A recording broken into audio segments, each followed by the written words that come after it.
Nevarra's history with the intertwined forces of magic and death is a long one, so much so that it's impossible to speak of one without also discussing the other. Since the earliest days, magical advisors have sat at the right hands of the Nevarran kings, a role which remains prominent into the modern age.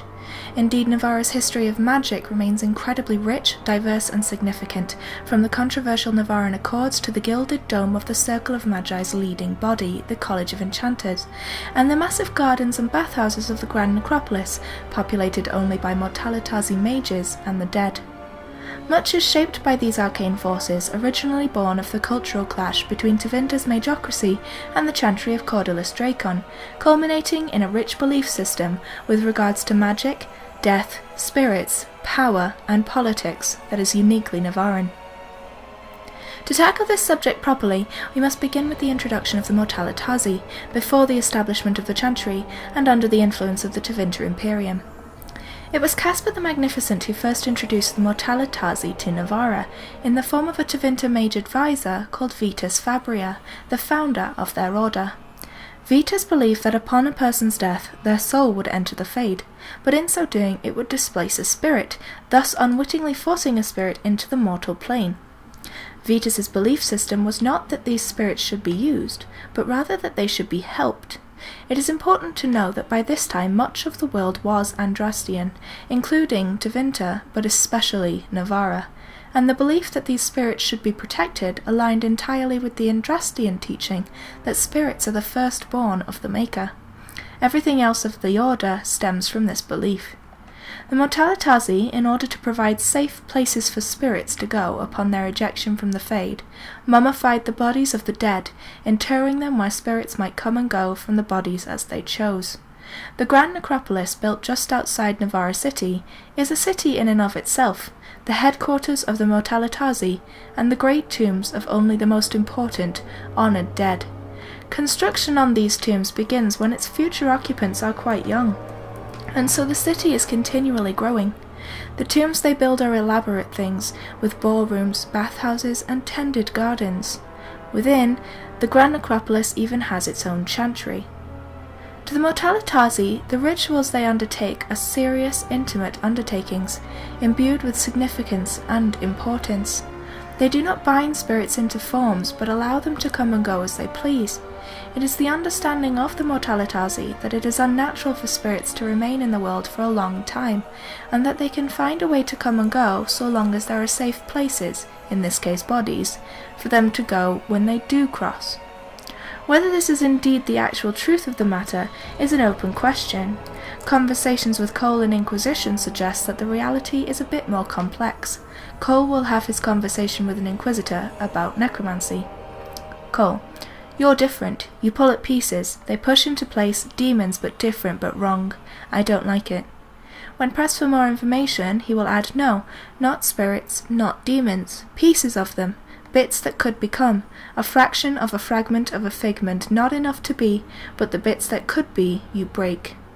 This seems to suggest that some of the Mortalitazi arts, particularly with regard to their summoning of wisps in their rituals, are not the sacrosanct interaction that Nevarrans believe it to be.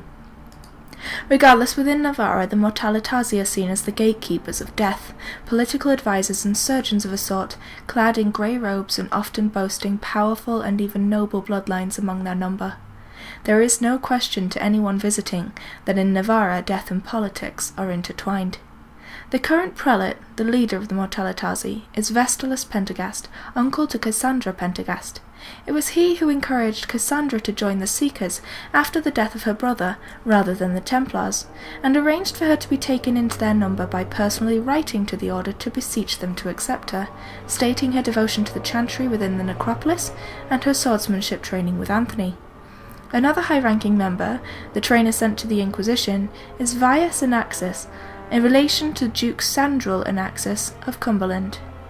Most Mortalitazi are tied to the nobility, and indeed many of the nobles within Nevarra retain Mortalitazi advisors, so much so that it is a current fear that King Marcus Pentagast himself is a puppet king for his Mortalitazi advisors.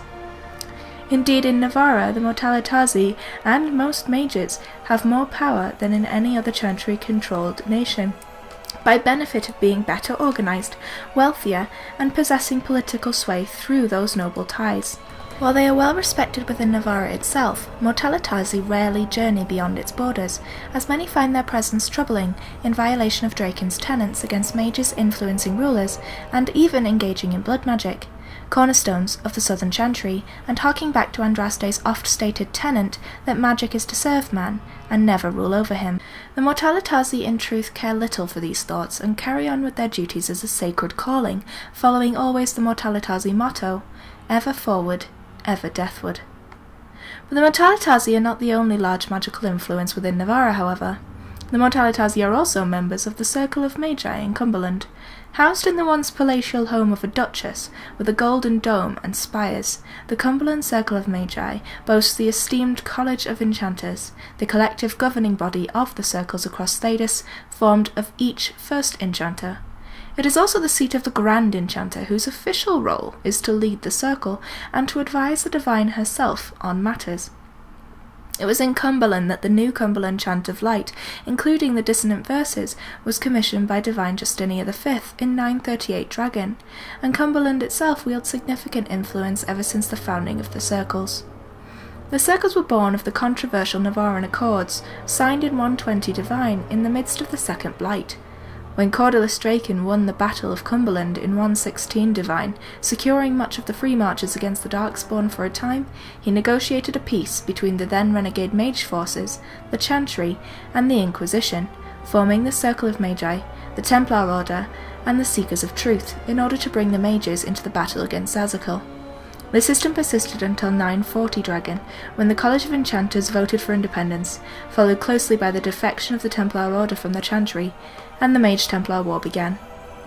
Prior to that time, however, Cumberland was the seat of knowledge, respected as most well-schooled mages outside of Tevinter itself, and a beacon for magical study and learning. That's it for me, guys. Thanks for watching, and a special thank you to all my supporters on Patreon, without whom videos like this would not be possible. If you like this content, check out my Tumblr. I will leave a link below, and I'll see you again in part 4.